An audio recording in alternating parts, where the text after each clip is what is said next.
Former White House aide Cassidy Hutchinson is releasing a new book titled Enough, and excerpts of it are being released, and she's also doing a media tour talking about what is in this book before it gets released. And there are some stunning stories told in this book, Enough, by Cassidy Hutchinson. Of course, she's the individual who worked within the Trump White House and was a witness to a lot of what was happening behind the scenes on January 6th. She testified to a lot of these facts in front of the January 6th Select Committee, revealed some previously unknown information, and stunned America indeed. Here is more that we're learning now because of this book. The Hill reports, Hutchinson alleges Meadow's suits smelled like a bonfire from burning documents. Former Trump White House aide Cassidy Hutchinson says in a new book that former Chief of Staff Mark Meadow's suits smelled like a bonfire from burning documents so often after the 2020 election. And this was expanded on in this clip on Rachel Maddow's show. And yet there is some mystery that I don't totally understand as to what he was burning in his fireplace, and to what he was doing with either classified or previously classified documents related to Crossfire Hurricane, related to the Russia investigation. Are you describing what appeared to you to be either mishandling of classified information or mishandling of presidential records, destruction of presidential records, which of course is not allowed? The final days, it obviously was chaotic in a number of ways. I was under the impression, and I know there were several of my colleagues that were under the impression, that how classified documents were being handled was not within proper protocol. Now, with saying that, I think it speaks also just to how reckless and careless much of the administration was. And for how much Donald Trump during the 2016 campaign talked about how important it is while attacking Hillary Clinton to properly handle classified information and sensitive material.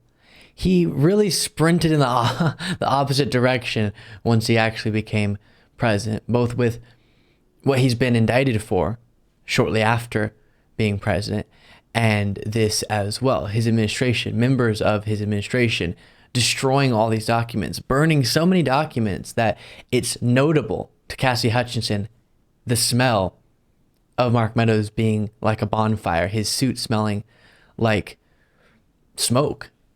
That's how much he's burning documents. That's how many he's choosing to try to destroy, which, based on what they are, could be, as was noted by Rachel Maddow, against the law. And so obvious either criminal activity or just irresponsible, reckless activity. Not to mention the big question mark of what is being hidden. Why are you destroying this in this manner? Burning documents? What's going on there, Mark? And of course, also, is this at the direction of Donald Trump, and what is being hidden there? Lots of questions, not a whole lot of answers, but definitely an interesting anecdote. And then you have this excerpt being read by Rachel Maddow.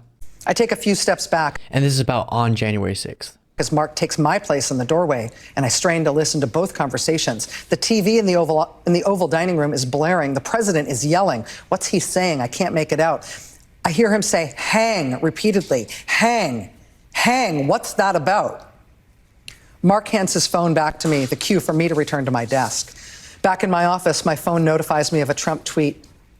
Mike Pence didn't have the courage to do what should have been done to protect our country and our Constitution, giving states a chance to certify a corrected set of facts, not the fraudulent or inaccurate ones which they were asked to previously certify. USA demands the truth. Trump sent that out after his mob was already attacking the Capitol. And he's saying Mike Pence couldn't do what he should have done. His followers, his cultists are chanting, "Hang Mike Pence." And that's what he's tweeting out instead of stop.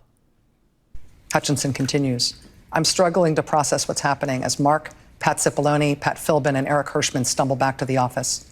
I overhear their conversation and suddenly everything makes sense. They are calling for the vice president to be hanged. The president is okay with it. He doesn't want to do anything. He doesn't think they're doing anything wrong. He thinks Mike is a traitor. This is crazy. And crazy only begins to describe it. And it's so important we don't allow people to take their eye off the ball. This was the sitting president of the United States who, with his lies, riled up his mob into such a frenzy that they violently attacked the U.S. Capitol to prevent the certification of the lawful election results. And this was going on as Trump was trying to keep himself the president in all these other ways through these schemes that have been deemed criminal by prosecutors, and he's currently being prosecuted for them, such as the fake elector scheme, such as pressuring Mike Pence to reject the certification of the election, such as pressuring local officials to do things that would be against their oath of office. And he wanted to stay the president. He wanted to install himself, to anti-democratically choose himself to be the president. And because of that, we got the disaster that's being described in this book. And so that has to be remembered, and we have to bring things back to that as often as possible when talking about the current state of American politics. Because, as I will continue to say, you have at the bottom, democracy is the foundation. All of our policy discussions get built on that foundation. Once you can't debate it out, once you can't have a process to decide who gets to decide on what, who gets to govern when, who has a position of power, and that is threatened, all those policy issues you built on top don't matter because you don't have a process to battle it out. And that's what Trump threatens, and that's what this movement threatens. One more moment from this. We actually might have a couple more. But I looking at the bigger picture here, bringing it back to next year's election, these people very well could be in power again. And do we want people who have already shown that they're willing and want to overthrow an election, for a duly elected president, which is the pinnacle of our democracy? Do we want to put people like that back in power? Do we want to put people back in power that have mishandled and have been showed to mishandle the most sensitive national security secrets that our nation has? That's the question that we need to ask ourselves. But what about Trump's stance on electric vehicles, Cassidy? No, of course, she's exactly right. If you're going to be a single issue voter, democracy is your issue. It has to be. And you could also just have your stance against Trump bolstered by the fact that he has absolutely no regard for, does not care to be mindful, careful, and responsible with the most sensitive information of the U.S. government, and thinks that it's his until he dies. And then just, this doesn't matter, but a fascinating anecdote about the creepiness of Matt Gaetz. Shouldn't be unbelievable. Shouldn't be unbelievable, but there's also a couple of instances involving Congressman Matt Gaetz. I will omit most of the context here, but I'll tell you the lines that have kept me up and uncomfortable. He chuckled and brushed his thumb across my chin. Has anyone ever told you you're a national treasure? You describe a night at Camp David when he was leaning against the door frame while somebody answered the door to another cabin. Matt straightened his posture when Kevin McCarthy asked him what he wanted. He explained he had seen my golf cart parked outside and thought this was my cabin. Embarrassed, I got up and asked Mr. Gaetz what he needed. He explained that he was lost and asked me to escort him to his cabin. I told him to proceed around the Circle Drive. All the cabins are clearly marked. It's impossible to get lost. He asked me one more time to leave with him.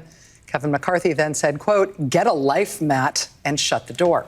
Now, and then she goes on to explain that Matt Gaetz said that's because Cassidy Hutchinson and him dated, and Cassidy Hutchinson says they did not date and she has higher standards. The last thing from the excerpts being revealed is the fact that Mark Meadows one time, he's not a drinker, but one time he thought that, again, another unimportant anecdote, that White Claws were just seltzers, just sparkling waters, and he drank a bunch of them in the morning on a Monday or something, and then got drunk thinking they weren't alcoholic, and of course they are. So there it is. I'm sure we'll learn much more from Cassidy Hutchinson and her new book, Enough. Thank you so much for watching. If you want to be a part of what makes this show possible, plus get access to the full video version of the show and get a bonus show on the weekends, you can do so by going to lukebeasleyshow.com/membership. That's lukebeasleyshow.com/membership. And there's a link in the description.